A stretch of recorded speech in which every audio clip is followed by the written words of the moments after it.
So, very good morning to all our Sports Today family members. And yes, there has been plenty of action throughout the night when it comes to the wrestlers' protest. Yes, there is a lot more action even predicted even today. It's day 3 of the wrestlers' agitation against the WFI. I will bring you more updates on that. There was also cricket action, and as the night went on, there was an absolute classic between two of the greats of football, Lionel Messi and Cristiano Ronaldo. So I will bring you all that in this action-packed morning update.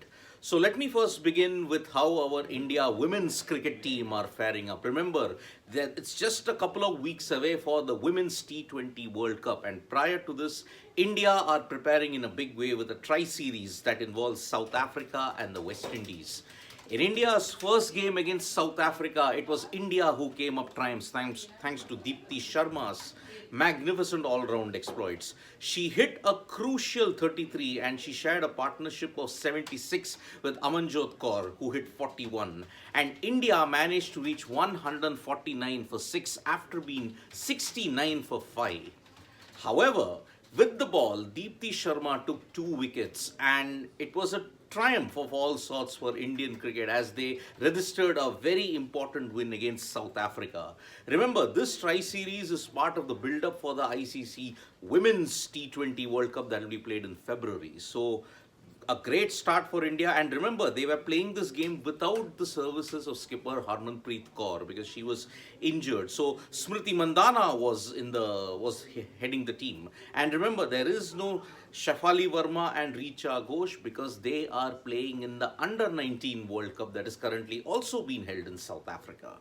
Now, when you talk about the Under-19 Women's World Cup, it has been a dominant display from India, especially from the likes of Shefali Verma, Shweta Sehrawat, and all the other players involved in that. So now, in the Super 6 stage, we know who will India face. India will face Australia in one of the Super 6 encounters, and then they will face Sri Lanka. So remember, this format for the Under-19 World Cup is in this way now. The top 6 teams will participate and they will play each other twice. The top 2 will then head into the semi-final. That is how the current situation is in the Super 6 stage. It all begins on 21st of January, and on 21st January you'll see India take on Australia in the first Super 6 encounter. And it is going to be a really interesting fight because the clash between these two teams could determine who could be in pole position for the semi-final of the Under-19 Women's World Cup. So it is good news for all the women cricketers currently in South Africa at this point in time. The India senior team led by Smriti Mandhana has ensured that India begin their tri-series campaign on a good note by winning against South Africa. The Under-19 Women's World Cup team have put on a very good show, winning 3 out of 3, and now they will be in the Super 6 stage where they'll take on Australia and Sri Lanka. Now there's more cricketing action also. The Indian cricket team has reached Raipur and they will be practicing today. A member of the Indian team will address a press conference at around 5 o'clock, and we will get to know what is the team's direction now, because they have now won 5 consecutive ODIs, and in Raipur they'll be aiming to win a 6th consecutive match and also seal a 7th consecutive bilateral series win against New Zealand in India. So 21st of January is when the second ODI will happen and the teams will be gearing up for that. New Zealand will have a bit of momentum heading into this because they were in superb form in Hyderabad. Remember, they were 163 for 6, but a 7th wicket stand ensured that Michael Bracewell and Mitchell Santner almost pulled off the impossible for New Zealand. So there is momentum for New Zealand, but India hold all the aces heading into this contest on 21st January.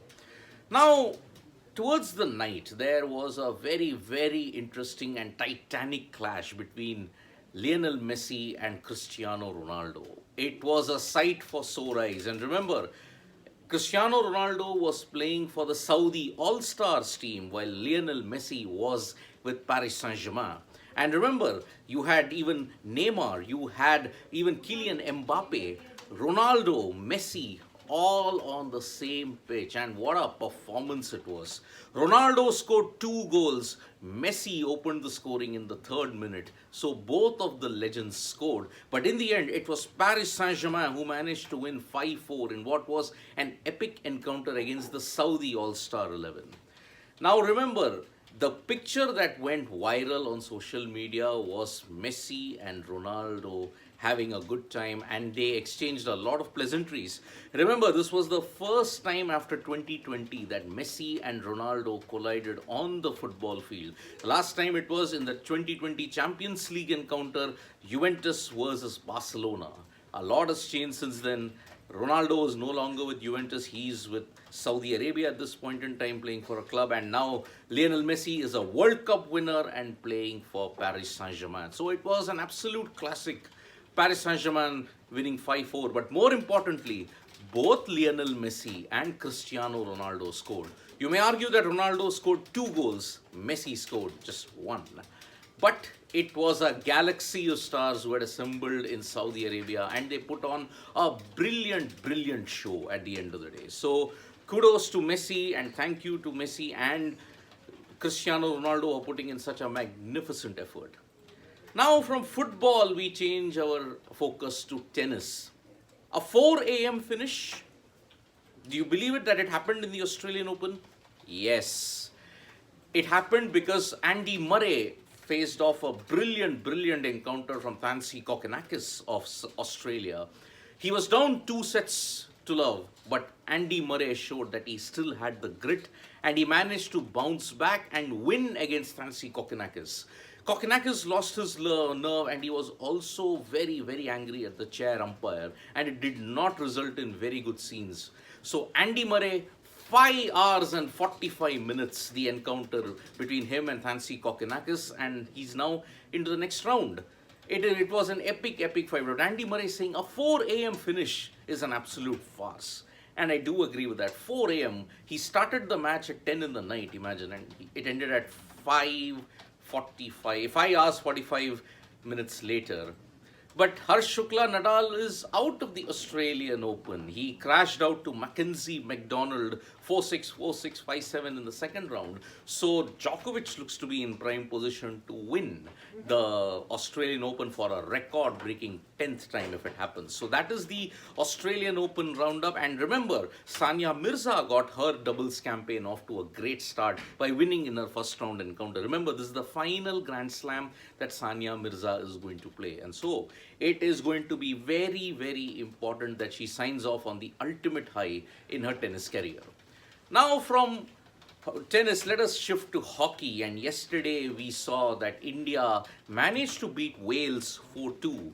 But unfortunately, they could not overcome the goal difference that they had against England. And that is why now they will play the crossover against New Zealand on 22nd. Because it's very simple. If India beat New Zealand, they will enter the quarterfinal where they could potentially face Belgium. Because today, the last round of the league games begin. Australia will be in action against South Africa, and so will be Belgium. So it will be very, very important to see how the remainder of the groups fare up. So at this point in time, looking at the current standings, India could face Belgium if they beat New Zealand in the crossover. So India versus New Zealand on 22nd.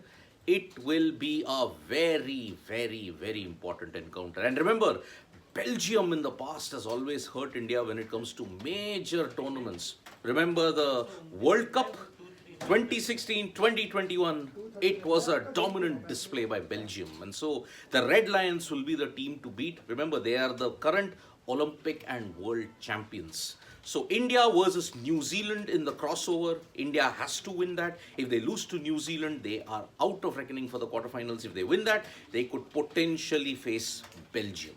So that is the current situation when it comes to the Hockey World Cup.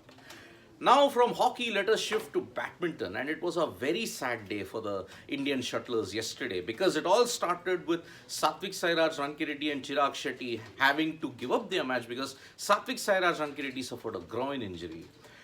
To top it all off, India's main contenders all crashed out.